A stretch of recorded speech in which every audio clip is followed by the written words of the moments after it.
Okay, cool. Thank you so much for joining me for the first ever video chat in the COVID that I'm doing as part of a series. I'm going to be interviewing artists from all over the world and writers and kind of get their take on the scene there and what they're up to. I wrote a little intro. So Andra, who you can see in front of you, is a prolific writer of both fiction and nonfiction. She is currently in the process of writing a new novel that we will talk about. And we first met at an artist residency in Portugal last summer, which feels like 10 lifetimes ago. Yeah, so thanks so much for chatting with me. And I guess the first question is kind of the basic, like, could you just describe your living situation right now? Like, where are you? What is your housing? Who's there with you? And kind of like the basics. I live in Charleston, South Carolina, downtown in a condominium. So I live in multi-people housing. I don't know how many units in our building. I think 42. Okay. So and do you see your neighbors or what? Do you like see your neighbors around? Not really, but we never do, even when this isn't happening. Yeah. So it's pretty quiet here. And I live with my husband, and so we're sequestered here together. That's nice. Yeah. And like, what is the current rule in Charleston around COVID? Charleston, the mayor declared a shelter-in-place order, stay-at-home order 2 weeks ago. Okay, and it's South Carolina has been obviously very far behind the rest of the country as a whole in doing that as a state. Yeah. But our municipality went ahead and did it 2 weeks ago. So a lot of things have been shut down here for 2 weeks. Okay. And it's April 6th right now, just because we'll probably run later. But cool. And so, like, what is your normal day like, and kind of what would you have been doing at this time, and kind of like what are you doing instead? You know, you're a writer, so in some ways this is like the dream. This week I don't know where I was supposed to be because I speak, and so I was over the weekend supposed to be at the Irma Brownback Writers Workshop in Dayton, Ohio. Yeah. And then I was going. Could you talk a little bit about that for a second, for people who aren't familiar?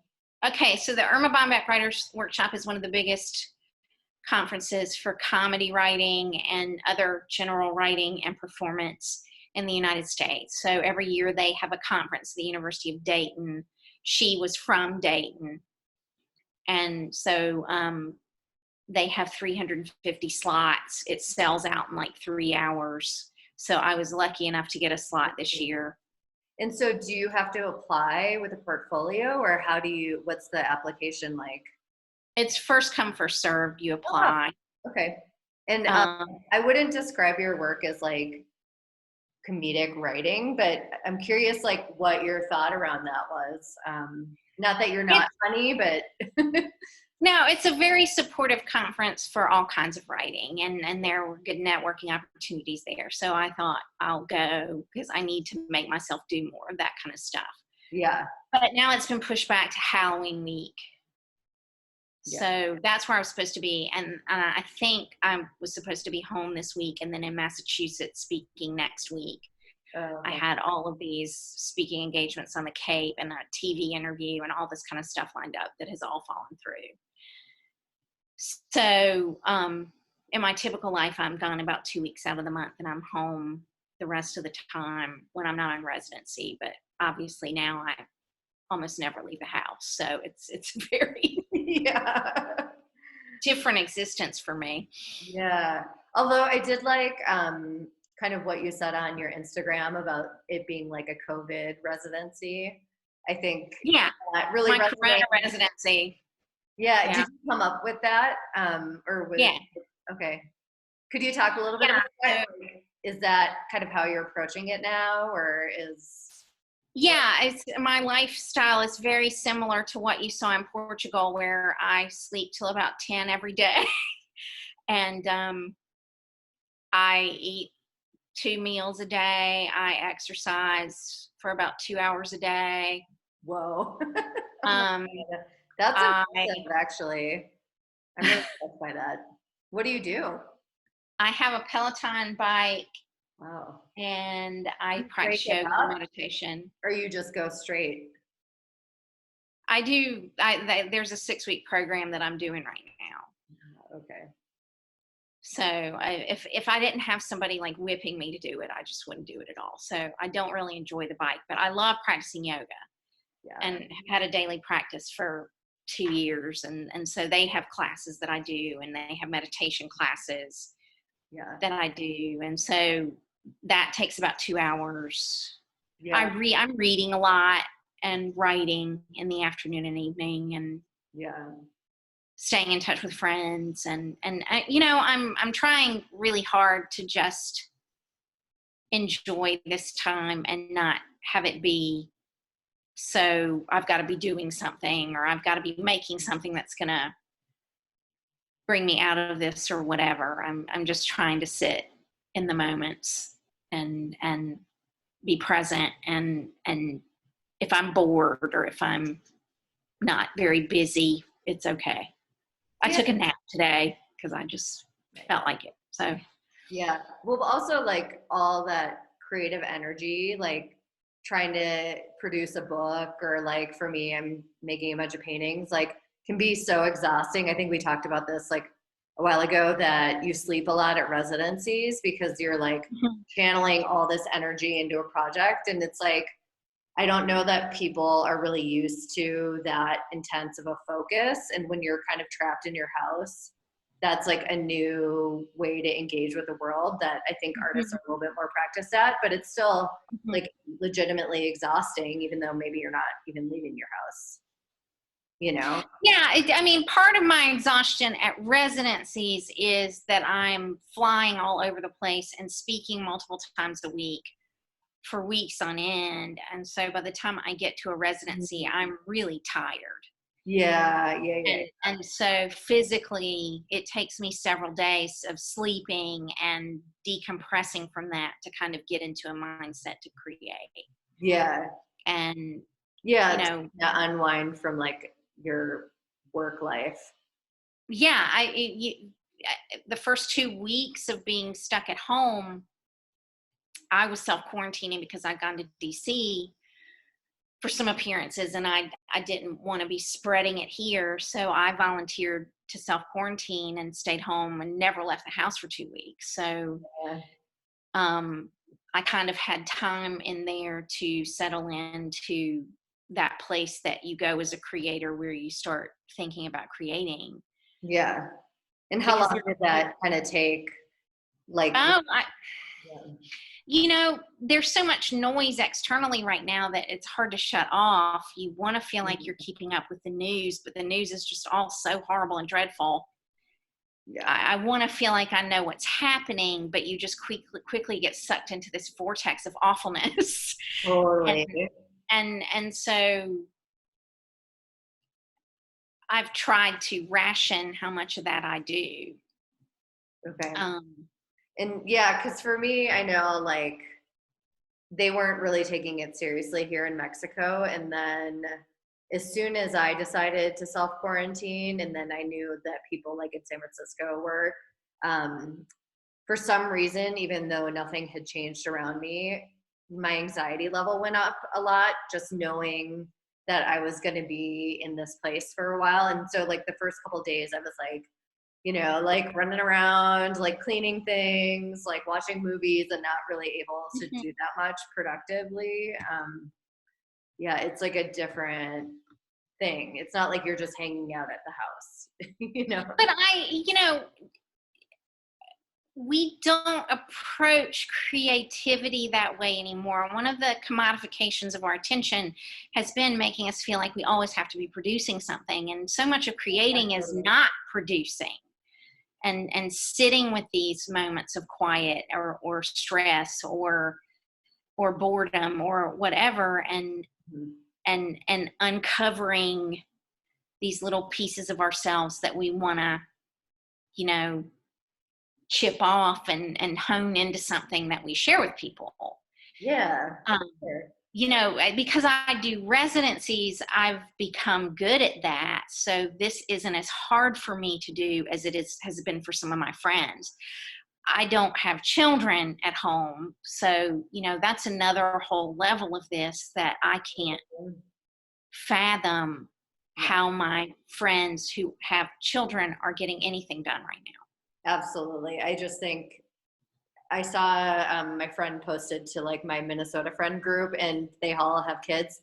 And the idea is like they're not just working from home, and they're working in a pandemic. It's like you can't just think that you're just there and everything's normal and fine, you know, And the kids need things from you, and they're all scared. the time. Yeah. And so, you know, And you can't that is a get whole babysitter different, because they're not, you know, no one's coming over, you know, to save you. right. Yeah. So that's a whole different level of processing this that I don't understand and I'm probably not very helpful with. Yeah, but I mean, I think the whole like the residency experiences that you've had it probably make you, like you said, better at like kind of coping with this process than a lot of people. And I'm kind of curious, like I know you just listed off your day, but like, yeah, are there like certain strategies that you've learned from being in random places in the world, like pretty isolated a lot of times, that you've kind of taken with Thinking you here? Like, it sounds so first world to write, but I was thinking about writing an article about how doing residencies has helped me cope with this, because good. I was I've thinking of stayed that in too. places where the water was shut off and we didn't have water for a whole day. Totally. I was on Saba in January and didn't have water for 4 days in my house. So no showering, no flushing the toilet for 4 days. So the power went off, you know, when we were in Portugal before you got there. Oh If yeah. we turned 2 eyes on the stove on at the same time or tried to toast something in the toaster while doing something on the stove, the power went off and we couldn't. So Yeah. there are all these things that you become adaptable to. My first residency that I did was in a tiny little village in Wales. And the day I got there, the toilet broke. Right. And we were having to go down to the bus stop at the corner to use the toilet, which was like an old telephone booth Oh my God. with a hole Like in the it was floor. It was so night. gross.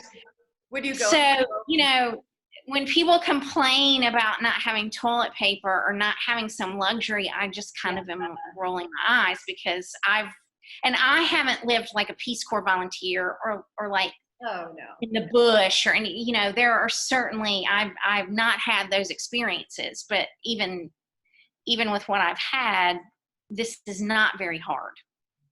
Yes, totally. Especially like being in a big city and you know, having Michael around and Mm-hmm. but yeah, I mean, I am in Mexico right now. We do have like power and water outages occasionally. Nothing like 4 days. Oh my God. But and I haven't had to go to a bus station to pee or anything yet. That's great.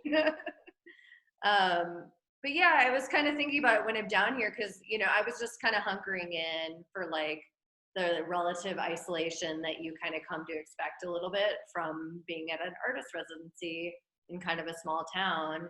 And then all of a sudden, all my friends went into, you know, a shelter in place. And then they were like, let's do Netflix parties and like, all talk, and my family's suddenly available for video chats. And so I was like, oh, this is actually more social than I've been at most residencies, unless they're bigger. Mm-hmm. But it's definitely been interesting kind of comparing that to like Portugal, maybe after you left when there was only like a couple of us there. Yeah. Well, and I have people that I talk to every week and have long FaceTimes with, and Yeah. I wasn't doing as much of that as I probably should have before this happened. So there are certainly Like still soul nurturing things that can come out of this for people that we desperately need. definitely. And like, what would you say? My next question was, kind of, is there anything that's surprised you about COVID and kind of being like in shelter in place and self-quarantining? And it doesn't necessarily have to be good, but has something kind of been surprising to you about this experience? Not really to me. Michael and I looked at each other the other day and said, well, I guess we'll be all right when we're retired because we're not so sick of each other. That's cute. You do find out how much you can stand another person when you're with them all the time. Michael is the one who goes and runs our errands typically when we need something, so I pretty much don't go anywhere. So, but nothing has really surprised me about doing this. Yeah. There's certainly things I wish I had. There were, home improvement projects that we've been talking about doing this year, like putting a bathtub in our master bathroom that I could soak in, that I would be in like twice a day right now. Oh God, yeah. If we'd done it, but we didn't. So I just have to dream about it. Totally. Yeah, we have a pretty crappy shower here. Like everything else is nice, but there's something wrong with the shower head, and I'm like fantasizing about like a hot tub or a bath, or yeah, it'd be nice. Okay, let's see. Oh yeah, okay. So we'll kind of wrap it up and talking about your book. Like, do you want to share the project that you're working on at all? Like, give us an elevator pitch. I haven't even thought what the elevator pitch would be, but it's a novel called The Evangelicals, tentative title. It's drawn from my upbringing in a Southern Evangelical church in the 1980s. So lots of people have heard of Jerry Falwell Jr., the head of Liberty University, but I grew up in a church that was a founding member of the Moral Majority, which was Jerry Falwell Sr.'s movement. And so I'm writing a novel about that experience to try to explain to people where all this came from and what these people's end game is. Yeah. And all the things in it it's not like it's true, it's a novel, it's fiction, but it will explain, I think, really well what motivates. Yeah, because I think people know who those people are, but you don't necessarily come across it unless you've been living in that part of the country. Like, it's not something I was ever confronted with other than, the news items that kind of related to whatever oppressive law change was happening down there. But that's interesting. And so, like, what kind of research are you doing to kind of develop the characters, or are you basing it a lot just on what you've experienced already? Or well, I don't want to say that it's drawn from life, because I will totally put a disclaimer on it that say none of it is drawn from life. So, but I certainly lived and have known and experienced a lot of that world. Yeah. To give you a framework to work within. And yeah.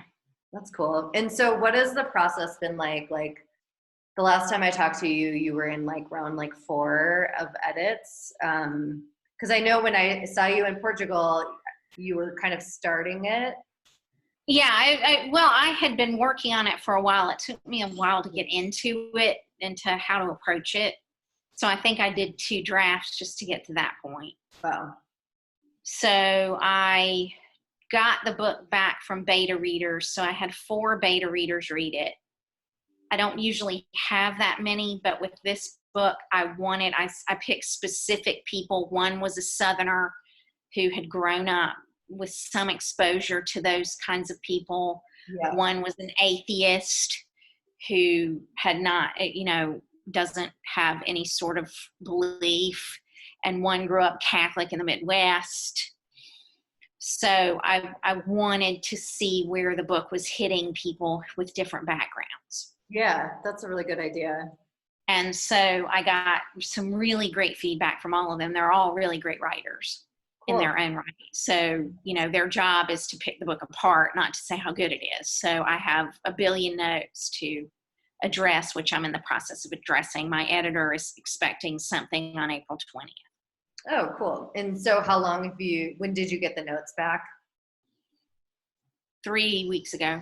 Okay, so it takes about like 5 or so weeks to like run through notes if you can work like nonstop. Yeah, and I'm not working every day. I'm not putting too much pressure on myself right now. You know, there's enough pressure. No, absolutely. I'm just trying to get a sense, So, like, if people are interested in, like, how long does it take to write a book? You know, I mean, when we were in Portugal, it was like July or June of 2019. So that was, I wish I could be one of those people who just pumped out a book a year, but I'm not. yeah. You know, I've had a lot of extenuating circumstances in my life the past few years that have made me about a book every other year kind of person. Mm. I think, To me, and that's pretty good. it's hard to say this. I mean, writing a book is not the same thing as being a visual artist, you know, where you could put a painting together in a few days and it would be beautiful. Right. Then some painters work on paintings for years and constantly are tweaking them. But I mean, book is just, it's a multiple step, multiple revisions. And the more you revise and refine, the better the book gets, in my view. Yeah. No, that sounds fair. Cool. Well, do you have any thoughts that you'd like to share with the other artists and writers out there who are kind of wondering how they're going to get through this? No pressure. I am sitting with a lot of the things that I'm afraid of, and trying to delve into why I'm afraid of those things, and because it's really from those kinds of sources of emotion that we create our most moving or emotionally connective types of work. Mm. And so I'm really sitting with those things and trying to strip away. And this project is one of those, but there are other things too, where I try to strip away, why am I afraid of this? And what's the worst thing that could happen if I went ahead and did this? Yeah, totally. Like you And need to take a risk in your work or something. yeah, writing about this aspect of my life is a big risk. Yeah. Because Well, there's a lot of hate and ugliness that could be directed at me for doing it. and for context, I don't know if it's fair to say, but maybe you have slightly different views than your family, Yes. if not very different. Yes, if anyone wants to read my Medium piece, do Trump worshiping evangelicals deserve to die of coronavirus? You know, you'll see how I feel about it. And I don't think they do. No, But, really. Of course not. but you know, we do have very different viewpoints, and there are some real bullies in any group of people, but in that group of people, there are some extremely trolly people. So Yeah. there's a lot of fear associated with saying these things, but somebody needs to say them. So It's gonna that's be not the only thing I'm working on, but as creators, it's our job to push ourselves in those places. yeah. So because we pave the way for the people who might not to do that a little more. And maybe who don't have time or, you know, whatever. Or they're not as willing to, but because they see you doing it, they take a little piece of that and incorporate it into their life somehow. Totally. Cool. Well, thank you so much for your time, and I love talking to you, and I'm excited for your book to come out. Do you have a launch date for your book? You know, like September? No, I hope to pitch it this summer, so people will have to come back to andrawatkins.com for that. Or your Instagram at Andra Watkins. Yeah. Okay. Cool. Well, thank you. Bye. Okay. Bye.